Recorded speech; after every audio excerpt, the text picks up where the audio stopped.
So you can.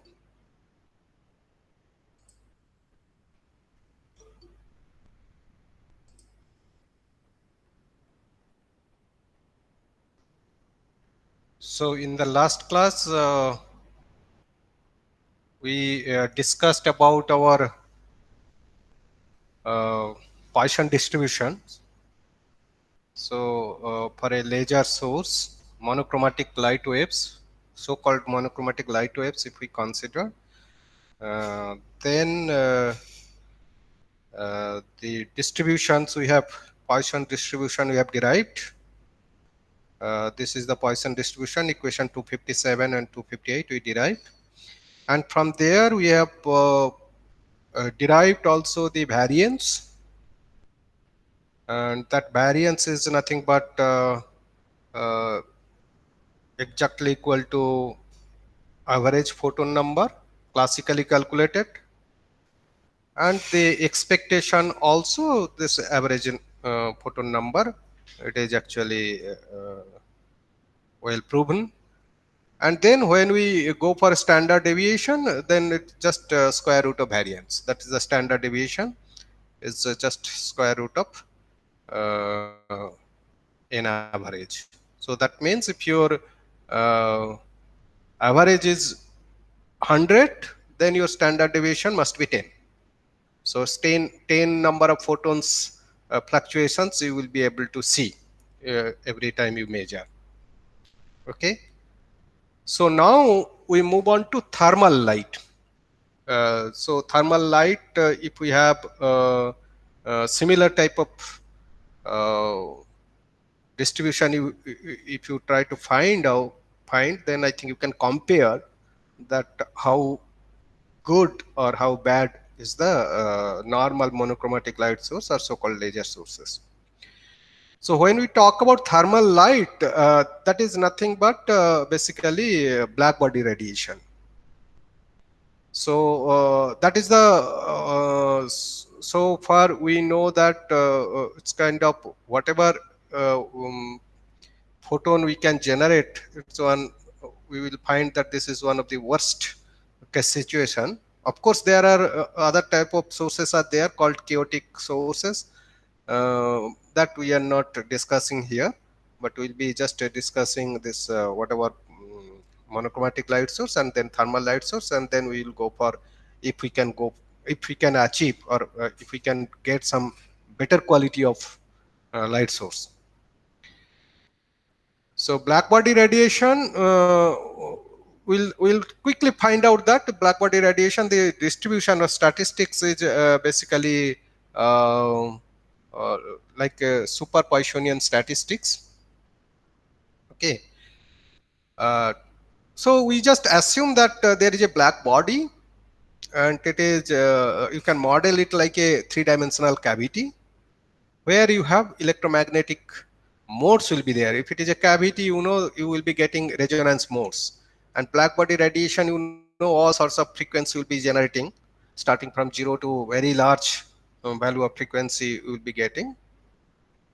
Okay. And we can estimate number of modes with wave vectors lying k to k plus dk. So different frequency means different k value, and different k value means not only their magnitudes will be varying, but also their direction can be also different direction, because it is a 3D cavity. So if I just assume that k is, normally we know k is wave vector 2 pi by lambda, just I want to get the number of modes available from k to k plus dk, just differential variation in k scale. We try to find out how to do that. So I think to do so, we just frame a very simple problem. Let us assume that 3D cavity or black body, whatever you consider, this is a rectangular volume. It can be different length. Edge length is Lx, Ly, Lz in Cartesian coordinate system, right? And in this case, we are considering just they are same L. It's a cubical. Now you know it's a kind of whenever you study it probably in any electromagnetic course probably, and that's a resonator, waveguide and resonator, perhaps you have learned. But even if you have not learned also, just you can understand here that if you have a vector component, wave vector component kx along x direction, and that component multiplied by Lx. You know what is that? Kx Lx. That is the this Lx. If you are just considering, uh, we are considering here this Klx. Maybe better to consider the edge length is Lx by 2, Ly by 2, Lz by 2, and yeah. So L by 2 we can consider also. So that means Kx Lx can be a round trip phase wave vector multiplied by Lx. So that beta times length, that is the phase factor. So if this phase is actually coming like 2 pi nx, right? Right? Or you could write here 2 times kx Lx, then it should be 2 pi nx. Similarly, that will be actually resonating, because round trip phase, if it is one, it travels one side and then comes back with a same phase, 2 pi times integer, nx is integer, then that mode will survive there. That particular k vector will be surviving there. That electromagnetic wave will be stored there. And since it is a black body, everything will be reflected, it will not come out. This is what assumption is. Similarly, if we are considering y direction, ky ly is equal to this one, kz lz equal to this one. Okay. So this is something, if we just use this one, it is, instead of considering a fixed boundary condition, it is called traveling wave boundary condition. But if you are considering like a resonator like this, you can consider this Lx is a round trip path you can consider, okay, of that. Now you see nx, ny, nz, they are 1, 2, 3 and so on, integer value. So if you just look into this, kx, what is the kx value? Kx is 2 pi by Lx times nx. That means whatever the frequency survived because of the resonance along x direction, that k vector is discretized. 2 pi by Lx into 1, and then 2 pi by Lx times 2, 2 pi by Lx times 3. So you will not get a continuous k value if it is a resonator. Kx is discretized along x direction. Ky also similarly, it is discretized along y direction. And kz also discretized along z direction. So if you just imagine, instead of real space, you are just imagining a k space. Called, sometimes it is called a Fourier space, because you know k space is a Fourier because it is a 2 pi by lambda wavelength inverse. So it is called Fourier space. So in the Fourier space, if you just see that, if you try to map the wave vectors, so you will get some dots. Dots means those are the value from the origin. If you are just connecting to that point, then that could be a one wave vector of our interest, which is actually resonating in the cavity.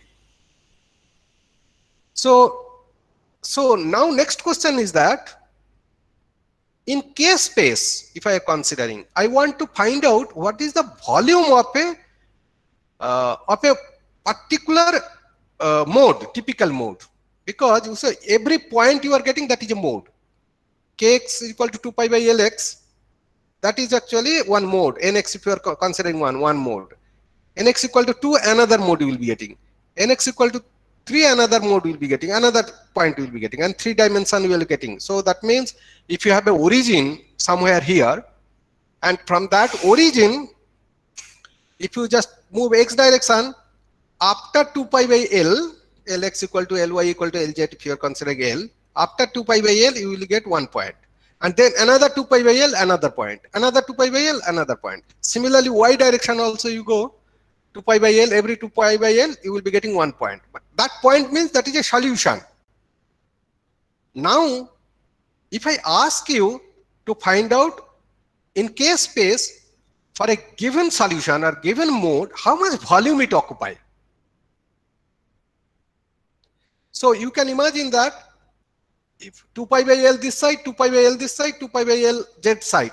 So if you just consider a cube of pi by L this side and pi by L this side, pi by L this side, pi by L this side. So another cube if you consider of edge length 2 pi by L in K space, right? So in that case, that particular volume will be occupied by a single mode, one resonance mode. So in K space, this much volume 2 pi by L to the power 3, that will be the volume occupied by your one mode, right?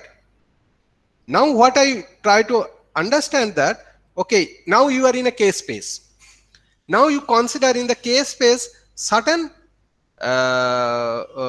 sphere you consider from the origin. You consider one point, particular solution that you consider as your origin, and then you consider certain value K, arbitrary K value, and then you imagine a sphere.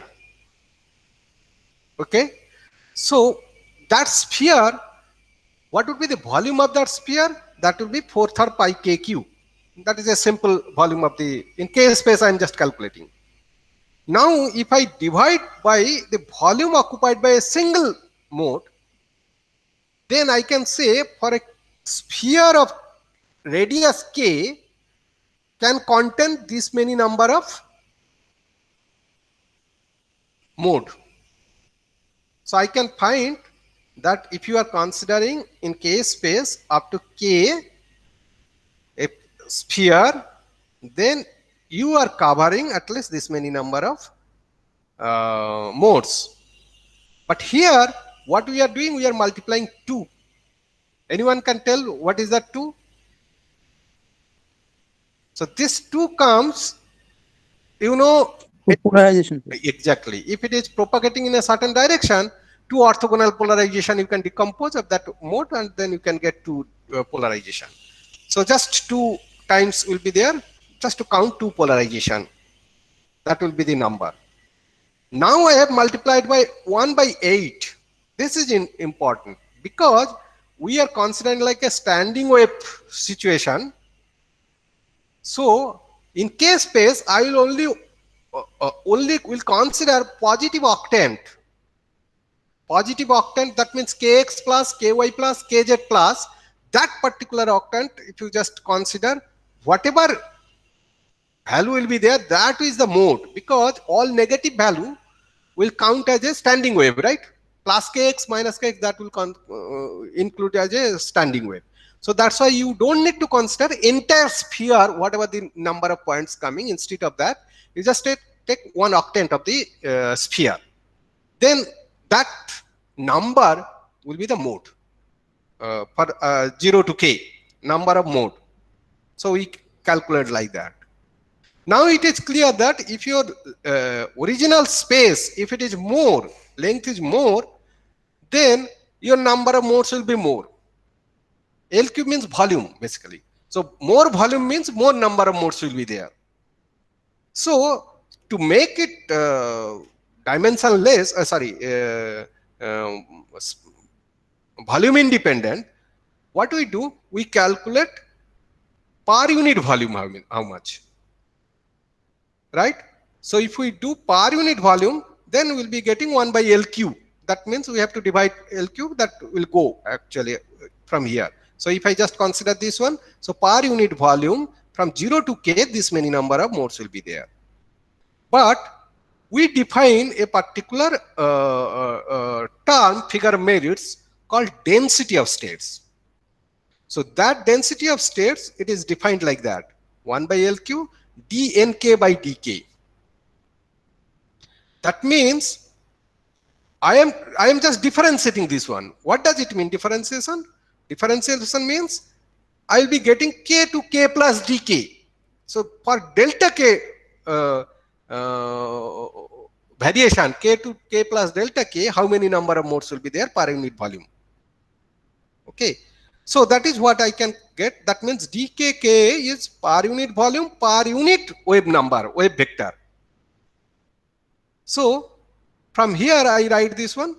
After differentiation we get this one. So if I just multiply dk here and dk here, that will be actually called so-called density of state is dk. And then if you just, it is like a probability density, you know, probability density, then you multiply dx, within dx how much probability of finding a quantum particle. Similarly, this is the density of states, and if it is a range of delta k, so density of states at k and range delta k, you multiply, then you get the total number of what do you call that, states. So now this is very important. Just we try to understand. Okay, there will be black body radiation. So many modes will be there. K can be 0 to infinity, meaning your lambda or frequency can be any frequency, and those energy will be stored. They can be considered individually. They like a oscillator, like a harmonic oscillator. You can consider each of the resonance mode, and each of these resonance mode you can consider. You can make it analogous to harmonic oscillator, and then number of photons or quantum of energy, how many will be there, you can find quantum mechanically, n plus half h card omega, something like that. But if you have this many number of modes, so you can find out every mode will occupy certain number, and then total energy accordingly you can calculate. So density of states I know, but density of states does not mean that in thermal equilibrium particularly, every state, every mode will occupy same number of photons or infinite number of photons. In a thermal equilibrium, they will follow certain kind of rule, certain kind of distribution. We want to find that, and then we can go for from the distribution, what is the variance, standard deviation, etc. We'll try to find out. Okay, now we know that that is density of states in k scale. Now you know k and omega, they are related by omega by c equal to k, because photon energy is h cut omega and momentum is h cut k. H cut k means 2 pi by lambda, h by 2 pi if you consider, that means h by lambda. That's a de Broglie momentum. And from wave classical point of view, the wave vector is k equal to omega by c, we know that. So if we replace k and dk, k equal to omega by c, dk equal to d omega by c, then I can actually, instead of in terms of k density of states, we can find density of states in terms of omega.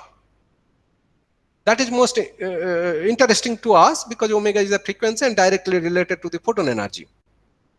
So d omega delta omega, that means from omega to delta omega plus d omega, these many number of modes will be there. We can calculate, count for a black body radiation case, density of states. Okay, any radiator, you just hit it up, and then normally the density of states, it does not depend on temperature though, because we have never considered any temperature here, just a resonance condition. Okay, that's the density of states. So now next thing, what to do? Now concentrate deriving occupation probability. Okay, you know, normally in semiconductor device, if you have studied, or solid state physics you have studied, you have your energy bands will be there, and if energy bands means energy states will be there. If the states are there, it does not mean that any electrons coming there, it will be occupied. Suppose you have say a certain number of range of energy states are there, but this many number of electrons are available, but all the electrons will not occupy uniformly. They particularly they follow certain rule that is called Fermi-Dirac statistics. You know that. Here also we'll try to find out that all the states available, whether all the states can occupy, or if at all they will occupy, what would be the distribution? But particularly at omega, if you have a states, this many density of states are there, all the density of states, how many photons will be occupying there? Okay, the probability that there will be n photons in the mode is given by Boltzmann's law. Okay, that is Boltzmann distribution, you know, that is directly followed in molecular distribution, normally, sorry, I think Brownian motion of the gas molecules, it was derived in thermodynamics, or sometimes it is called statistical mechanics. And there we know that probability of occupation probability at omega, if any mode exists, their number of photons occupation probability will be like this, Boltzmann distribution. So En is that means energy of that photon, total energy for the for that many number of photons, and then by kBt. Kb is the Boltzmann constant, right? And T is the absolute temperature, right? So we write like this. So this En means if there are n photons are there, their energy will be n h bar omega energy, and total, this is summation, it is just a normalized like this, then you can get the probability total sum, and then you get for that particular n photons whatever the energy. So this is the expression that is directly taken from the Boltzmann distribution.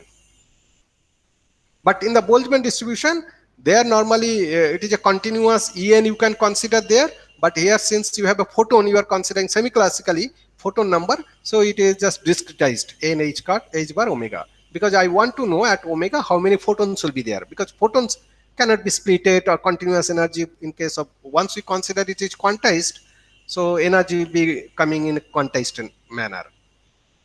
Now you just consider e to the power h bar omega by kBt as a x, which is supposed to be less than 1, because kBt, if you just consider h cut omega photon energy, if you are just considering, that's sufficiently low, less than 1. So we can write this one like this. Okay, x to the power n, because this is x to the power n, and then you have sum over x to the power n. Now you know the sum over x to the power n is nothing but 1 by 1 upon 1 minus x. In binomial theory, you know that 1 by 1 upon x is just summation over x to the power n. So if I just simplify that one, this is coming like this. So that means p omega n equal to x to the power n times 1 minus x. X is what? X is this one, right? So this is your occupation probability. So if you have a omega mode, there how many number of photons can be occupied for that in that mode, that will be decided by this formula. If your omega is changing, then that will be different. If your temperature is changing, that will be different. So omega and T temperature dependent, your probability. For a certain frequency, that means when it is black body is kept at a certain frequency, certain temperature, at that particular temperature, you will be finding a certain number of photons for certain mode for particular frequency. So that's a take-home message here. Now let us try to find out the expectation or average number of photons in bar. Normally average number of photons, you can you know that probability, and then it's kind of expectation value, because it is discretized, you just sum as before whatever we did for monochromatic light. Now p omega n I just substitute here, you get this one. And little bit trick here, because 1 by x nothing to do with the n, because sum is over n. 1 by x I take outside, and I take one more x outside, so such that inside it is coming n x to the power n minus 1. One x taken outside for certain purpose. We want to come out of this series. So if we write like that, it will be interesting that this can be written again, derivative of x to the power n, right? Derivative can be inside because it is with respect to derivative x. So derivative with respect to x, so that can be taken outside, and inside it is we can write a x to the power n. So that means entire series you have to make a derivative with respect to x. If it is n equal to 0, x to the power 0, that means 1, and x equal to n equal to 1, x to the power 1, derivative will be 1, and so on. Entire series will be, you have to make derivative. So derivative can be inside and can be outside. We keep it outside. Okay. Now again, you know this x to the power n, we know that that is nothing but 1 over 1 by 1 minus x. So you have just written like that. So now you have a very good formula. You can make very compact derivative analytically. So if you do derivative, you get this one. So that means n bar, average number of photon, is this one, x by 1 minus x. If you just substitute this one, x value we have considered there, e to the power minus h cut omega by kBt. So here if you consider, so this is that. So this is actually the average number of photons. It is known as Planck's formula. So this is what Planck actually derived to explain your black body radiation, right? So number of photons at omega at a thermal equilibrium temperature T, capital T, right? Now, if I want to put, this is the number of photons, average number of photons. The energy density of the black body radiation at omega, how to find out? So we have a density of states are there. We have derived earlier density of states, and occupation probability of number of photons that can occupy. I have available density of states, this one, but out of them, these many number of photons will be, that is the probability. So if you multiply, then what you get a total number of photons. So occupation probability and then density of states, you get total number of photons, and multiply each cut omega, then total energy. So that means we can get a energy density. Black body radiation, that if I multiply these three things, then I will be getting energy density. What does it mean? Energy density at omega, a particular frequency, particular mode. That is the energy density per unit volume, of course. If your volume is large, that just simply you multiply rho times V, because you have normalized to the volume. Okay. So this rho omega, I just put down density of states I have derived earlier. Here density of states, d omega I know. So density of states I have just put down here, and then n is this one. I just put this one. So that is actually the black body radiation formula. Okay. That was actually derived by Planck's, but completely complicated way. This is the method derived by actually Einstein. Einstein actually derived in this method, and he could arrive to this point. Now you just concentrate again 277. If I try to find out x from here, you can find out in terms of average things, right? So this can be written also. So in terms of average, if you know average, then you can find x. X means e to the power minus h cut omega by kBt. So again, temperature you can extract also. So our intention is slightly different. I want to substitute this x in equation 274. What is that? This one. X value I found. I substitute here 274. Then I get probability, occupation probability, or n photon. So we get this one. Occupation probability is this one. Okay. So this is the number of photons you can find ultimately. If you know the average number, then what is the probability of finding n photon? Is this one. If you have a certain length, similar type of time scale or length scale, if you consider, in that length scale, if you have average number of photons are coming out in bar, right? Then what is the probability of finding say certain other number other than average number? N can be 0, n can be 1, n can be 2, 3, 4, 5, 6, so on, but that can be found out through this. This is actually called super Poissonian distribution. That is directly coming from the thermal light. So this is completely different than your Poissonian distribution. So Poissonian distribution, whatever you are getting, that is for coherent sources, laser sources, nearly monochromatic light sources. But here it is not monochromatic. It is all the frequencies are radiating, but I am trying to find a particular frequency. At a particular frequency, how many photons will be available? If I change the frequency, what will be changed here? If I just go for another mode, in that case, your average number will be different. So accordingly, it will be changed. Because if I just change the frequency, your average number will be changed. So frequency, n bar is frequency dependent, temperature dependent and frequency dependent. But once a frequency or mode is fixed, then you can find out what is the probability of finding n photons. Okay. So this is your super Poissonian distribution. It is not Poissonian. We are considering super Poissonian, not sub Poissonian. We'll try to learn very quickly why it is super Poissonian. Now, as before, we want to find out, we have to show that the expectation from this distribution, the expectation of finding n photons is actually average number of photons. We have shown this for coherent Poissonian distribution also. Here also we can show.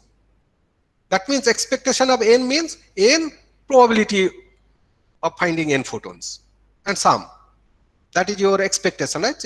Instead of integration, you are just summing. Now you just substitute that one, p omega n. That is what you have derived here. That's a super Poissonian so-called. We just put down. And what we do, to simplify it, I take n bar, one n bar I take outside, and n bar plus 1 square I take outside. That will be useful for later simplification. And then I can write n times n bar by n bar plus 1, n minus 1.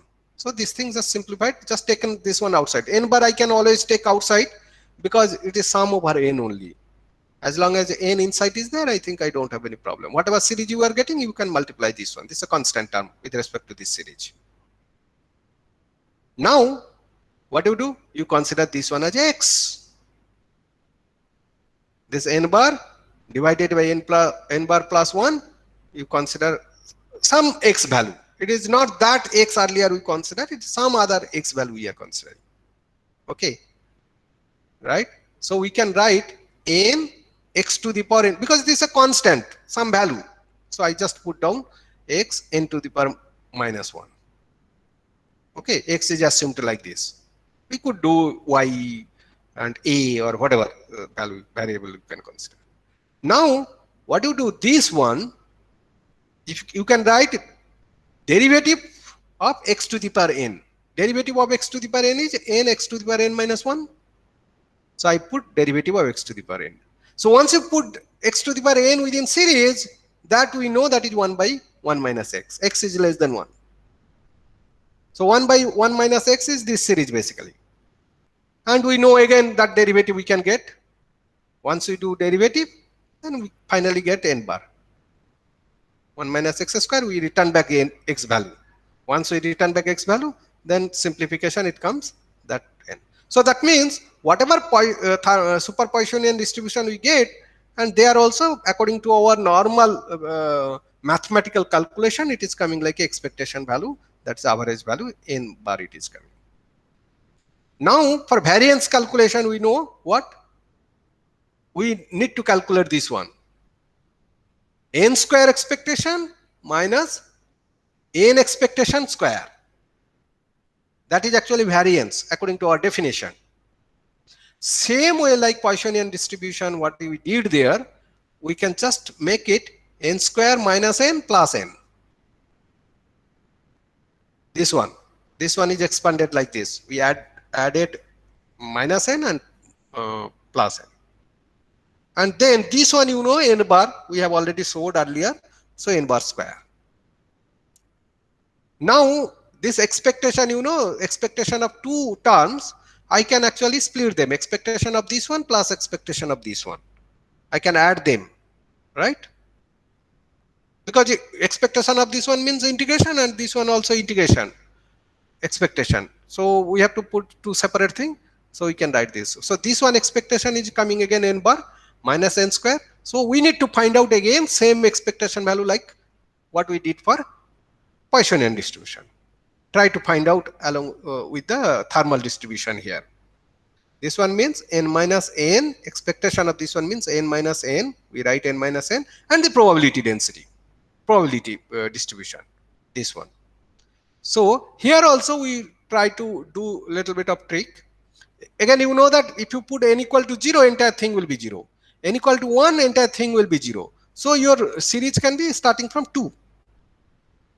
Because n equal to 1, n equal to 0, it gives you entire thing 0. So starting from n2 we can write, and at the same time what we do, I take n bar square outside and n plus 1 whole cube outside. Then what will know, n minus 1 is there and this one. So if you multiply this one, ultimately you will be getting this one. Just this trick we did. So that we can make this one as a x again. So I can write x to the power n. Again I can put n equal to starting from 0 because it is actually 2 to it will start from 2, but we can put always n equal to 0 also, x to the power n, this one.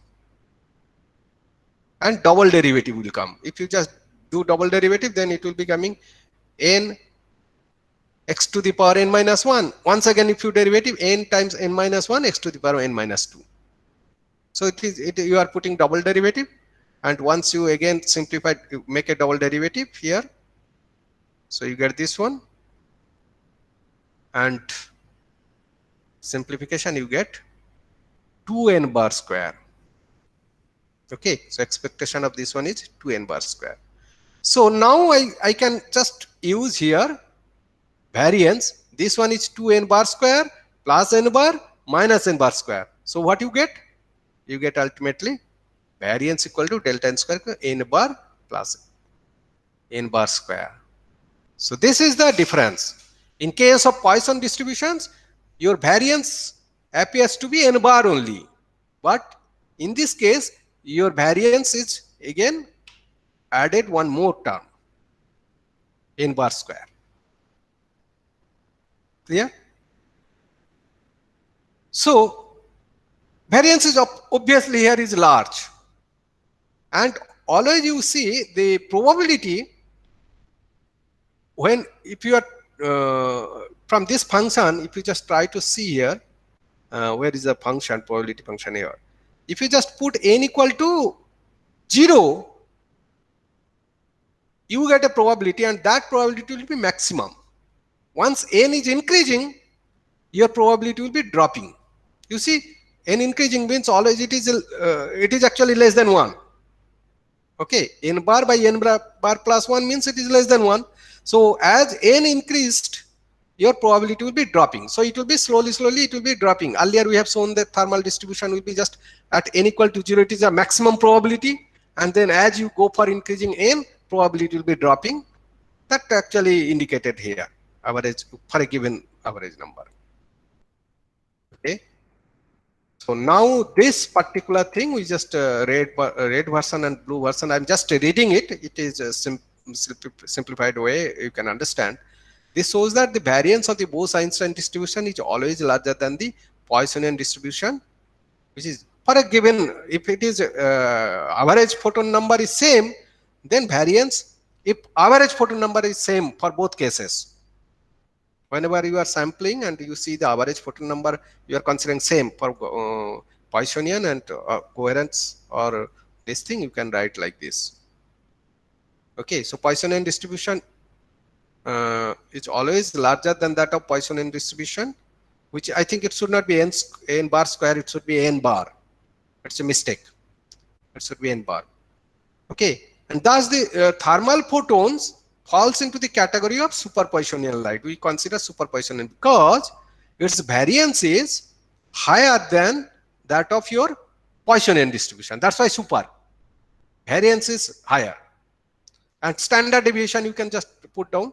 standard deviation also delta n, if you just square root it, obviously it is larger than square root of n.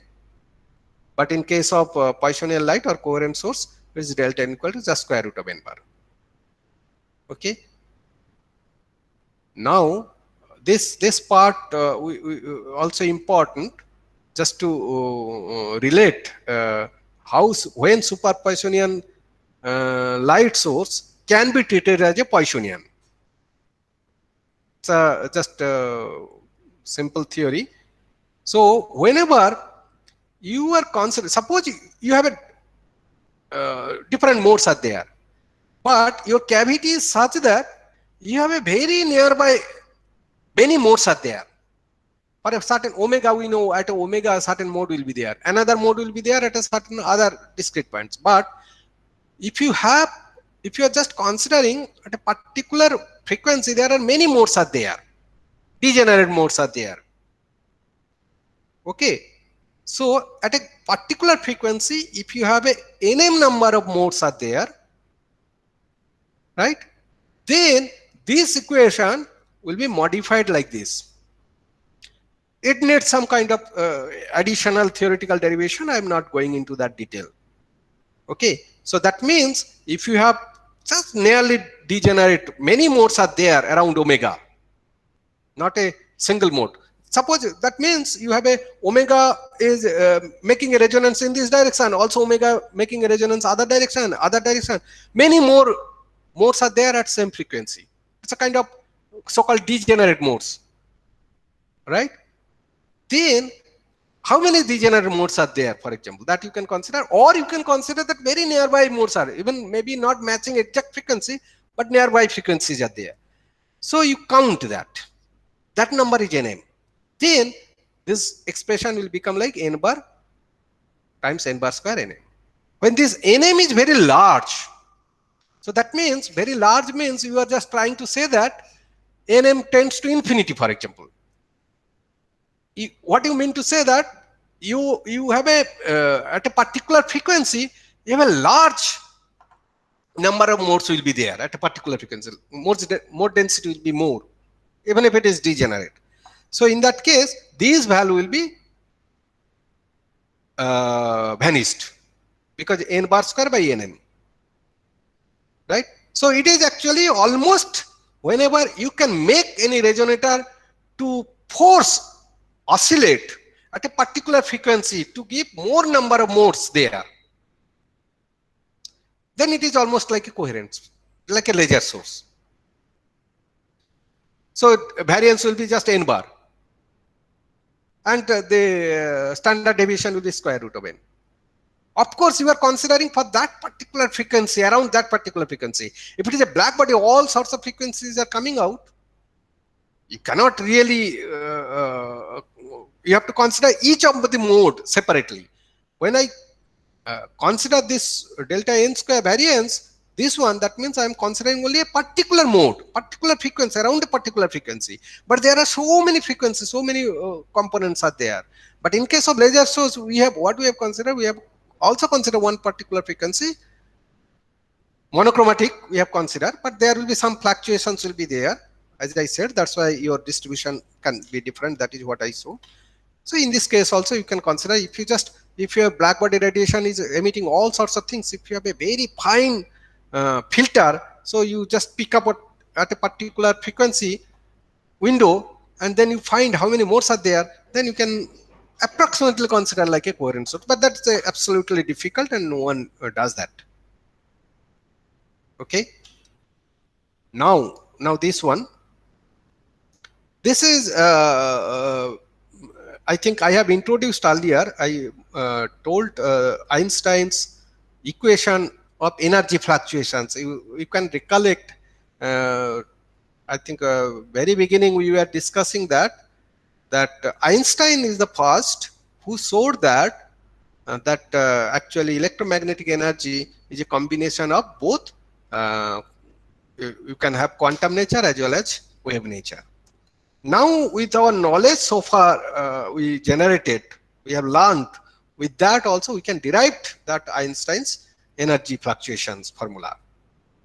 You know, in statistical mechanics or thermodynamics, you can say, the energy fluctuations, suppose if a system, any system is in a thermal equilibrium, I'm not considering it is a electromagnetic wave or something like that, any system, it has a energy and it has a mean energy in thermal equilibrium E. Then the thermal fluctuations, that is defined by delta E square. It's kind of like a variance, you can say that. Okay, variance of the energy fluctuations. That can be taken directly from your thermodynamics. I just took that equation directly. This is the mean energy around, and you can find out what is the slope, what is the gradient with respect to temperature, and you have to multiply kBT square. That is actually energy fluctuation. Normally it is widely used in your thermodynamics and statistical mechanics. We'll take that one directly, considering our black body radiation, etc. Now you know this mean energy, this energy, how you define energy? You have an energy density, right? Rho omega. And d omega, if you have omega to d omega range you are considering, that is your energy density. Rho omega we have already derived earlier, is not it? Did I?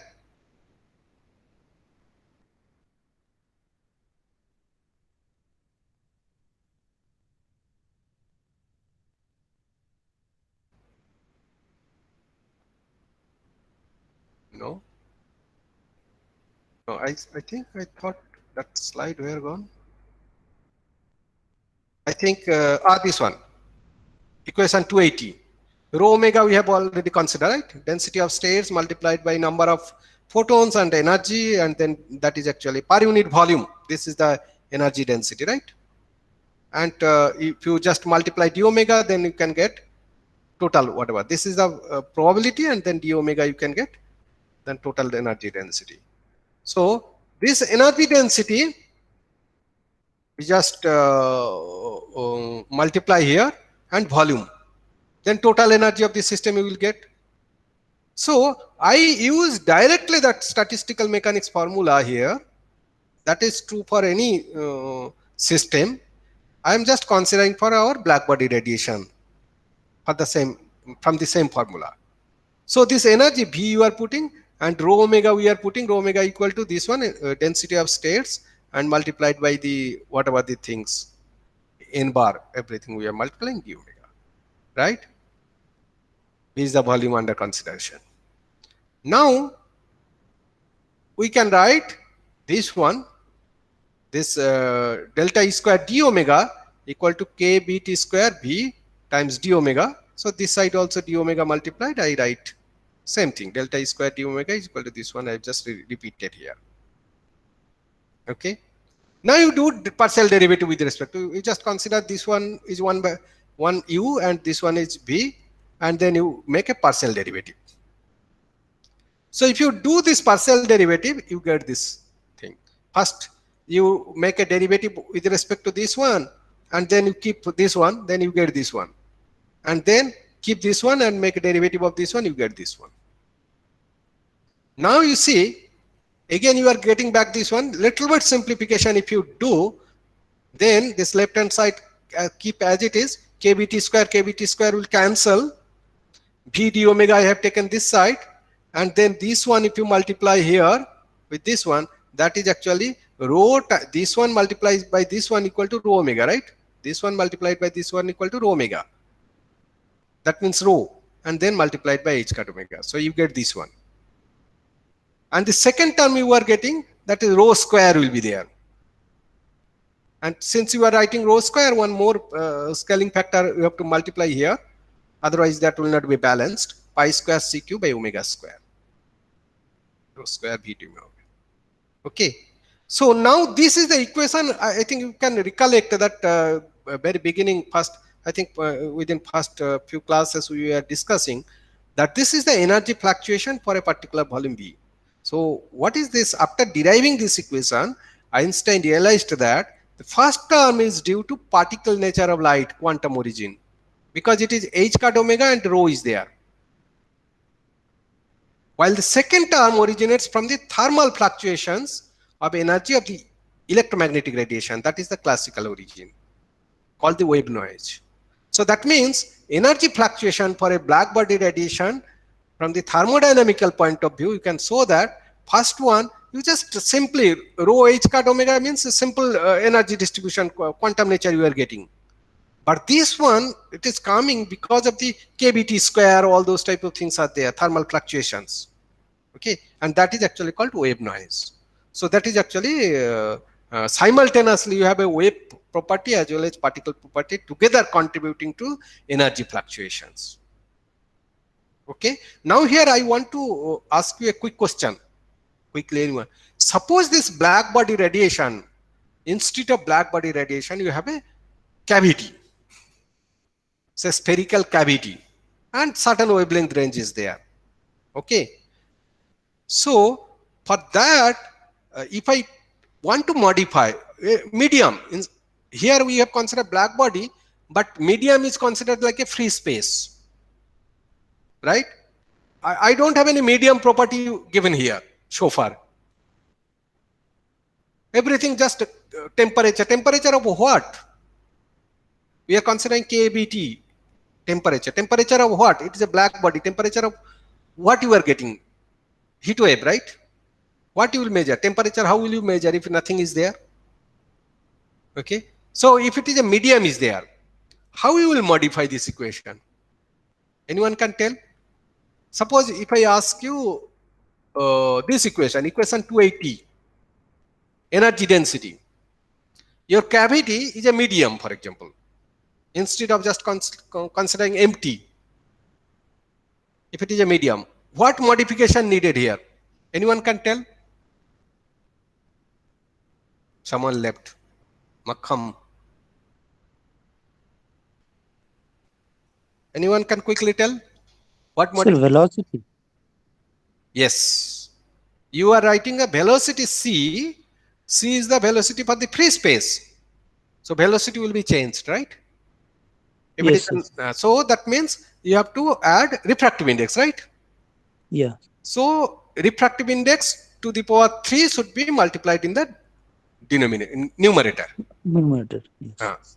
So then it will be perfect. I think in your textbook, I think that refractive index is included. I have not included, that's why I mentioned. Okay, I just stop here then today. I think next day I'll be discussing about sub-Poissonian, non-classical. So far, whatever we are discussing, you know, coherent source and thermal, they are basically classical, but we are imposing that energy is quantized. Photon exists. We are considering photon exists and classical wave. That is how we interpreted photon statistics, everything distribution we get, and that is what experimentally it is also proven. Now we will be discussing another type of source that is called sub-Poissonian source that cannot be explained classically. You need complete quantum nature, quantum aspects. So that I will be discussing in the next class.